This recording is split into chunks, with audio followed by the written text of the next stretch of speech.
Muito bom dia, Pai do Senhor Jesus Cristo a todos. Estamos aqui para ministrar, com a graça de Deus, o estudo bíblico desta manhã. Vamos falar com Deus?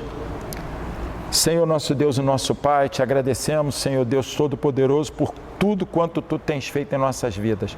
Pedimos agora em nome do Senhor Jesus Cristo, que o Teu Espírito Santo ministre a Tua palavra sobre nós. Em nome do Senhor Jesus, amém. Meus amados irmãos, vamos correr porque o tema é um tema maravilhoso, porém muita coisa a ser falada e o tempo não vai ser, se a gente não correr, ele não será suficiente. Então, o tema desta manhã é celebrando cada etapa vencida. O texto base encontra-se em Esdras, no capítulo 6, do 13 ao 16. Estarei lendo e acompanhe atentamente. Diz assim a palavra do Senhor. Então, Tatenai, governador deste lado do rio, Setar-Bozenai e os seus companheiros, de acordo com aquilo que Dario, o rei, havia enviado, assim fizeram rapidamente. E os anciãos dos judeus edificaram e prosperaram devido à profecia do profeta Ageu e Zacarias, o filho de Ido. E eles edificaram e acabaram de acordo com o mandamento do Deus de Israel, de acordo com o mandamento de Ciro e de Dario e de Artaxerxes, rei da Pérsia. E a casa foi terminada no terceiro dia do mês de Adar, no sexto ano do reinado do rei Dario. E os filhos de Israel, os sacerdotes, os levitas e o restante dos filhos do cativeiro celebraram com alegria a dedicação desta casa de Deus. No capítulo 3 de Esdras até o capítulo 6, é contado a respeito da reconstrução do templo.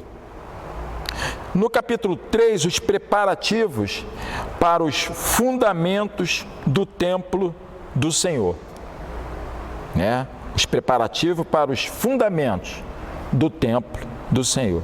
Lá no capítulo 4, os adversários eles se levantam, tramam contra a reconstrução. Isso nós podemos ver no versículo 5 do capítulo 4 de Esdras, como eles se levantaram, E lá no capítulo 4, versículo 24, vem o resultado disso. Eles conseguem parar, eles conseguem frear a construção do templo. No capítulo 5, logo no versículo 1, os profetas do Senhor, Ageu e Zacarias, profetizam a respeito do templo, da reconstrução do templo. No versículo 2 deste capítulo, do capítulo 5, eles começam a edificar o templo.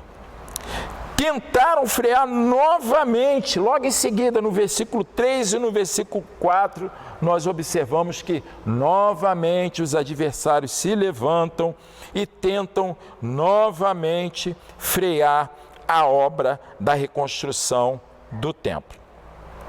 Mas logo em seguida também no versículo 5, Deus mostra que estava sobre seus anciãos, aleluia, e Deus lhes dá uma palavra que vale a pena estar conferindo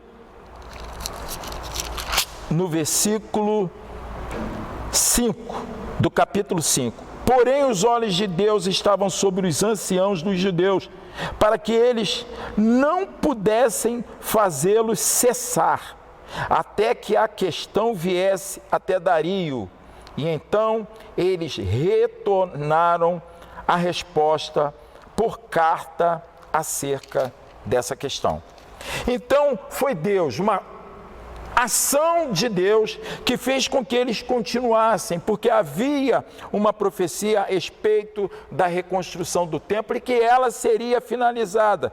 E eles ali, os adversários, tentaram de todas as formas fazer com que se parassem. Em um dado momento eles até conseguiram, mas quando a coisa está na direção do Senhor, quando é Deus agindo, quando é o Espírito Santo movendo, quando é obra do Senhor, ainda que pare por um pouco de tempo, a obra vai continuar, porque a obra de Deus não para, porque a obra de Deus não é minha, não é de homem, é de Deus. Então, ela vai seguir. E hoje nós vemos, no capítulo 6, o rei Dario dá todas as condições para a reconstrução do templo, mas neste ínterim, o que aconteceu? Até chegar a este ponto, muitas coisas aconteceram. Os adversários foram lá, eles tramaram e fizeram com que eles fizeram uma carta direcionada ao rei, para que o rei pudesse estar pondo tudo a perder, fazer com que a coisa parasse, mas o Espírito Santo de Deus estava agindo sobre aquela obra. Então, o que aconteceu? Os anciãos souberam falar a respeito, tinham conhecimento de causa e disseram que havia lá nos rolos, estava escrito lá que havia uma permissão já dada há muito tempo para que a reconstrução fosse feita. Ela estava parada, eles estavam apenas seguindo uma ordem de um rei muito antes do rei Dario. Então isso foi visto, foi lá, foi pesquisado e de fato estava lá. E Dario, ao contemplar-se com isso, ele deu ordem que a reconstrução seguisse e mais ainda, fez um decreto, fez um edito que quem se levantasse contra a obra pagaria com a vida, porque ele viu que aquilo era a reconstrução do templo, do Deus dos céus, do Deus Todo-Poderoso, do Deus vivo, do Deus Santo, do Deus Uno. E a obra se concretizou e foi, glória a Deus, até o fim. Meus irmãos, trazendo isso com a graça de Deus para hoje, nós podemos ler lá em 1 Coríntios, no capítulo 6, versículo 19 e 20, diz assim a palavra do Senhor: ou não sabeis vós que o vosso corpo é templo do Espírito Santo e que não sois de vós mesmos? Vocês foram comprados por alto preço, portanto, glorifiquem a Deus com o vosso corpo. Aleluia. Deus não habita em templos feitos por mãos de homens. Isso está em Atos 7, versículo 48. Meus irmãos, Deus na realidade nunca habitou em templos feitos por mãos de homens. Mas por que lá no Velho Testamento Deus estava construindo, ou melhor, o povo construindo um templo para Deus? A realidade é que Deus sim, ele se manifestava de forma especial, representava ali a presença dele no templo, mas Deus não morava, ele não habitava no templo, era para a manifestação dele, tão somente para isso. E hoje, a nova aliança, nós gozamos de uma aliança infinitamente superior àquela, porque se Deus não habita e não mora em templos feitos por mãos, por templos físicos, aqui é um local em que nos reunimos para adorar o Senhor. Mas se não tivermos cada um aqui lavado e remido pelo sangue do Cordeiro, com o Espírito Santo habitando nele, nada será. Deus não vai estar presente. Deus só está presente quando há um servo dele no determinado lugar. Aí Deus está, porque ele mora. Hoje Deus mora, aleluia, nos seus servos. Isso é uma aliança infinitamente superior, porque se antes ele não morava, hoje, glória a Deus, ele mora. A presença de Deus no templo do Velho Testamento era apenas uma sombra do que viria a ser no Novo Testamento. Por quê? Prestem atenção, meus queridos. Deus se manifestava no templo construído por mãos humanas no Velho Testamento.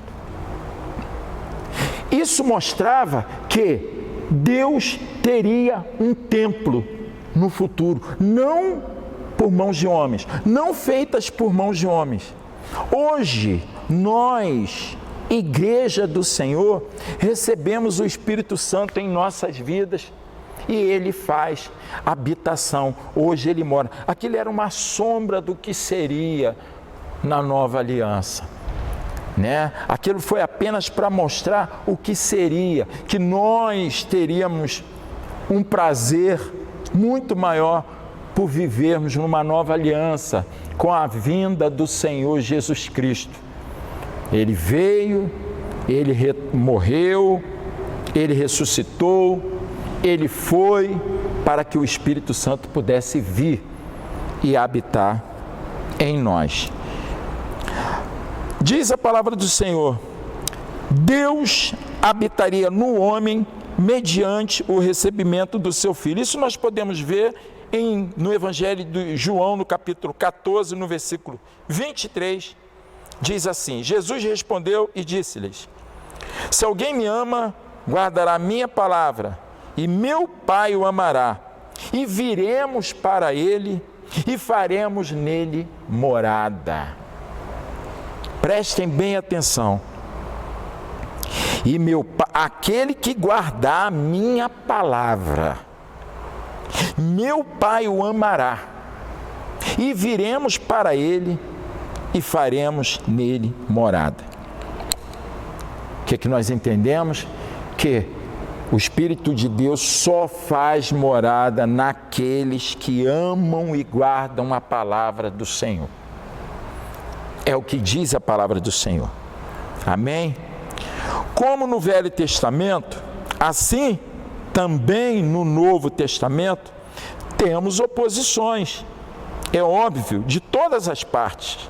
Em João, no capítulo 16, versículo 33, diz assim a palavra do Senhor: eu disse essas coisas para que em mim vocês tenham paz. Neste mundo vocês terão aflições, contudo, tenham bom ânimo. Eu venci o mundo. Meus amados irmãos, a realidade é que a adversidade, seja no velho, seja no novo, ela sempre se fez presente e ainda hoje se fará presente. Mas com a graça de Deus, nós temos o que celebrar.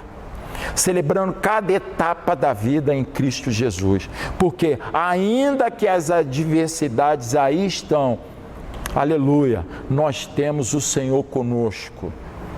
A maior adversidade que nos era contrária era um inimigo real que nós não podemos ver, mas vemos em suas obras infrutuosas das trevas. A guerra espiritual, nós não vemos fisicamente falando, mas nós vemos o resultado das suas obras, Satanás. Este o Senhor venceu, este o Senhor já o derrotou e o Senhor nos deu a vitória em Cristo Jesus. Então, meus amados irmãos, temos que celebrar que somos vencedores em Cristo Jesus, porque a maior das adversidades já está vencida pelo Cordeiro de Deus. Essa é a maior das adversidades. Então, que possamos em Cristo Jesus celebrarmos, aleluia, todo o tempo, cada etapa de Cristo, a ação do Espírito Santo em nossas vidas. Amém?